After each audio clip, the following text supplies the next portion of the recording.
Ilang ilang beses ko na nahuhuli, nagde-date yung dalawa sila lang. Totoo yan, bro. Bro David.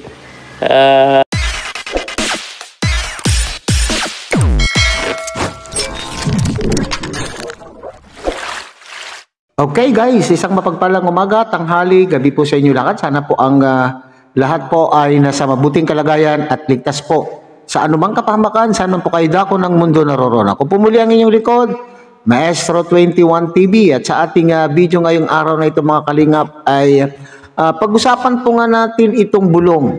Bulong po ito, bulong po ni Jilumags TV sa kanya pong live kamakailan lamang po mga kalingap, at ito nga po yung bulong tungkol po sa EDSI at ibinuking po ang EDSI mga kalingap. Dito po sa live ay ibinuking po ni Jilumags ang EDSI. Okay, ito ay bunsod po ng mga naglalabasan na muling mga issue tungkol po sa EDSI. Alam po naman natin mga kalingap, sa nagdaan po nating content po sa EDSI ay talaga naman pong init na issue po ang ipinupukol. Ipinupukol po sa EDSI sa layunin. Siguro mga kalingap, itong mga grupong ito ay hindi tumitigil sa kanila pong pagnanasa na sana ang EDSI ay mabuwag. Hindi po ba? Sabi naman po ng ating mga EDSInian, mga EDSI supporters and fans ay talaga naman pong hindi po sila papayag na ang EDSI po ay mabubuwag o malulusaw, sapagkat alam po nila na ang EDSI po ay matatag. Okay? So hindi tumitigil po. Ngayon na naman po dito sa naging live po ni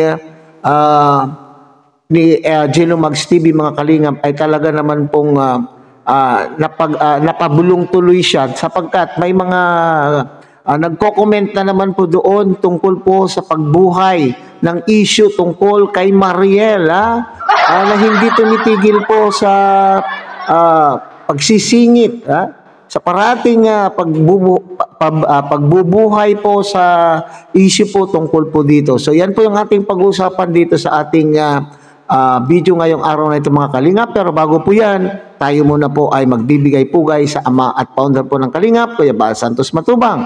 At tangkilikin po natin Ate Ed Vlog, Kalingap Ram, Kalingap Dan. At siyempre, kung bagong dating lang po kayo sa munting channel na ito, sana po ay inyo rin pong tangkilikin sa pamamagitan po ng pagbibigay po ninyo ng like, share, and subscribe.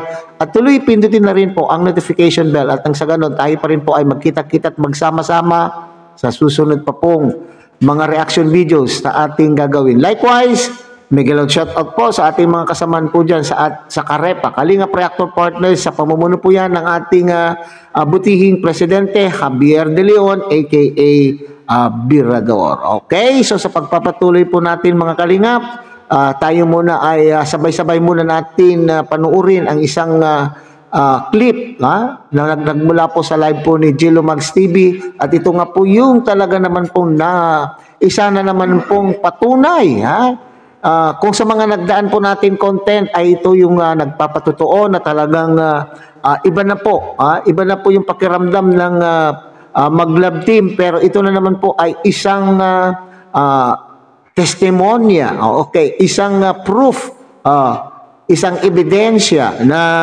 talaga naman pong in love na ang ating mag-love team. Okay? So panoorin natin mga kalingap. Yung issue ni Mariel at Ed, walang katotohanan yun. May message si Mariel, pakita at tayo resibo, sabi ni Carlin Jade. Herminia Putuso, hindi ko kasi bobo ni Edo sa isasama si Mariel sa SM na puro kanya ang mata. Sa totoo lang po guys, hindi sikat na yan si Edo, hindi kung saan makita lang yan, may ispatan lang sa CCTV, ilalabas ng mga kaya wag, tapos magawa pa niya na alam niya na nandyan si Beyonce, tapos magawa pa niya. Alam niyo guys, lahat mata sa paligid ni Edo, lahat kilala kung saan pumupunta si Edo, kilala na po yan. Sa tingin niyo makakalusot siya? Kung may kinakasama siya, nasaan yung ebidensya niyo? Puro lang kayo salita. Yung mga taga-diet, kita yung mga taga-diet. Kilala na yan si Edo, hindi, kahit nga sa hindi taga-diet bro, di ba? Punta ka sa Naga, kilala siya. Legazpi, kilala siya. Kahit dito guys. Oh. Si Biancy lang ang jowa ni Edo, umamin na sa akin. Kaya nga bro David, no? Sa tingin nyo, makakalusot si Edo sa makakalusot si Edo sa mga mata ng tao?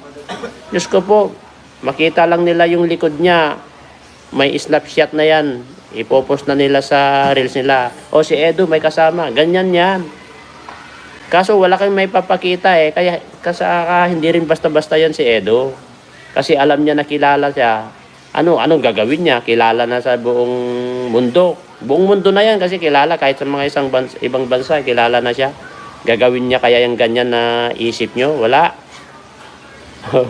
Ilang beses ko na nahuhuli, nagde-date yung dalawa sila lang. Totoo yan bro David. Totoo yan kasi sabi ko nga, tulad kahapon, sigurado nag-date na naman yan siguro. Nakita mo siguro sila bro kahapon? Kasi di ba mut-mut sila eh, mansari nila kahapon. 18 mansari ba yon? Kahapon yun bro. Nakita mo sila nag-date kasi tahimik sila eh. Di ba holiday? Holiday yon.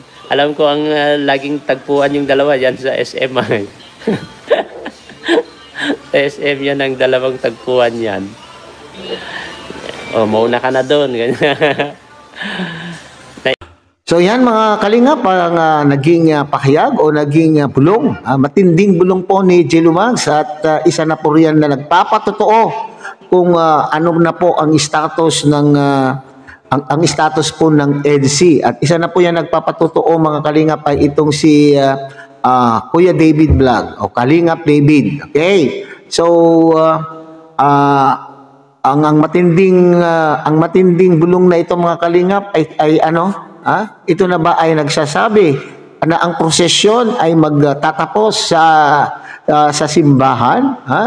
So, dito po mga kalingap, sinasabi po ni Jilumags, doon po sa nagko-comment na binubuhay po yung issue po kay Mariel. Yan. Kung kayo po ay mayroon proof, okay, sabi po niya, ilatag po ninyo yung ebidensya. Unang-una, ay siguro ay hindi magagawa po ito ni Kalingap Edu. Bakit po? Alam po naman natin na sikat na po itong si Papa Eds. Sa kanyang kasikatan, sa kanyang paglalakad po dyan, marami pong makakakilala. Kung sino man po ang karay-karay po, karay-karay mga Kalingap, kung sino man po yung magiging kasama po ni Kalingap Edu sa kanya pong pupuntahan o sa kanyang pamamasyal ay maaaring maraming mga natagapanood ng Kalingap ang makakakilala sa kanya at hindi makakawala. Hindi makakawala po sa paningin ng mga taga-suporta itong si Kalingap Edu kung sakasakaling siya po ay may gagawin na kagaya po ng sinasabi po ng ating mga commentators dyan po sa live po ni Jilumags TV. Totoo naman po mga Kalingap Totoo naman po na kunting kibot. Binabantayan po parating ang mga taga-suporta ng mga lalo na po itong mga grupo lalo na itong mga grupo na talaga naman walang ginawa kundi mag-isip ng negative, mag-isip ng pamamaraan upang sa ganun po ay mabuwag. Ang EDC ay talaga naman pong anino pa lamang po, anino pa lamang po ni Kalingap Edu ang kanila pong sinusundan. Ang gumagawa po sila, hindi po sila tumitigil na gagawa ng paraan. Kagaya po itong issue na kamakailan lamang ay involved po yung dating beneficiary po ni Kalingap Edu. Ngayon, pinag-uusapan po yan kung ito man po ay totoo or peke. Maraming nagsasabi at naniniwala na talagang siya daw po yan at marami din po tayong mga kasamahan po na expert dito sa computer ay talaga naman pong nagsasabi na talagang siya po yung nag-comment ng napakalaswang komento para lang maipukol at para lang masira ang EDSI. Ginagawa po ng mga grupong ito, mga kalingap, ito yung sinasabi, maraming nagtatanggol po sa EDSI na sinasabi nang dahil sa selos. Hindi lamang po sa selos, nang dahil po sa inggit. Inggit na hindi po sila makakapayag na itong si Kalingap Edo ay mapunta po kay Baby Beyonce. At ito siguro naiinggit po sila po ay nababakala o sila po ay, anong tawag po dyan, sila po ay nagngingit-ngit sa kanila pong nakikitang pakikipaglagayan ng loob ng dalawa. So nararamdaman po siguro ng mga grupong ito, mga kalingap, na talaga naman may iba na po silang nararamdaman sa mga kilos, sa mga pagtingin ng dalawang ito, kaya siguro naman ay binubuhay na naman po nila yung issue tungkol po sa babae na matagal na po yan na inexplain, matagal na po yan ipinaliwanag po ni Kalingap Edu, pero ito na naman po yung kanilang panahon na sila po ay magngangawa-ngawa. Okay. So sinasabi mo diyan, mga kalingap, ni Kalingap David, na umamin daw. Ewan ko lang, hindi natin alam, mga kalingap, kung ginugood time lang po naman tayo ni Kalingap David, na sinasabi po niya, umamin na daw po itong si Papa Eds sa kanya na sila ang babae lang po sa buhay po ni Papa Eds ay si Baby Beyonce. Okay. It shows naman po sa mga kilos po nila, mga kalingap. Ewan lang natin. Sabi ko nga, ay alam po naman natin yung nagdaan, yung nalusaw po na love team. Baka mamaya ay ginugood time lang po tayo. At na sinusugan naman po ni Gilo Max kung sino man po yung mga tao na mayroon pong karapatan upang magkwento sa mga nakikita po nila sa dalawa. Lalo na po itong kay Kalingap Edu, mga kalingap. Itong mga kalingap boys na sila po yung parating kasama po ni Kalingap Edu. At sila po yung mayroong karapatan na magsabi kung anong pag-uugali mayroon itong si Kalingap Edu. Alam po naman natin sa mga hindi nakakakilala kay Kalingap Edu, mga kalingap, ay itong taong ito ay parang introvert na talagang tahimik. Hindi ka basta-basta nakakapasok po sa buhay ni Kalingap Edu. Pero itong mga Kalingap boys na talaga naman pong malapit kay Kalingap Edu, sinasabing napakabait itong si Kalingap Edu. So hindi daw po niya magagawa yung iniisip po ng mga taong gustong sumira po sa EDSI at sinusugan po ni Gilo Mags na binuking po niya na talagang siguro ay kaya po na late sa basketball itong si Papa Eds ay maaari, hindi naman po sinabi po dyan ni Gilo Mags, tinatanong lang po niya na sila po siguro, sabi niya, sila po siguro ay nag-date. So ibig sabihin pala ay nag-date na yung dalawa. Nako, talaga naman. Anong tawag dyan? Nakakagigil, nakakakilig. So sila daw po ay madalas ay nagdi-date. Nagdi-date daw po sila diyan sa SM. Yan daw po yung alam po ni Gilo Mags TV na venue, lugar kung saan po sila madalas mag-date. Nagdi-date daw po diyan sila. Sabi po nga ni Kalingap ni Gilo Mags ay minsan pinapauna daw si Baby Beyonce. Mga style po ng mga binata, di ba? Pinapauna po at doon na lamang po sila nagkikita po sa SM. So wala naman pong masama po diyan kung sila po ay nagmamahalan na po talaga, mga kalingap. Alam po naman po ninyo yung pagdi-date. Yung pagdi-date, it's an expression to show your feelings. Para ipakita at iparamdam. Para ipakita at iparamdam ng iyong pagmamahal doon sa iyong napupusuan, hindi po ba? So wala naman po masama siguro mag-date. Siguro ini-enjoy nila yung company ng bawat isa.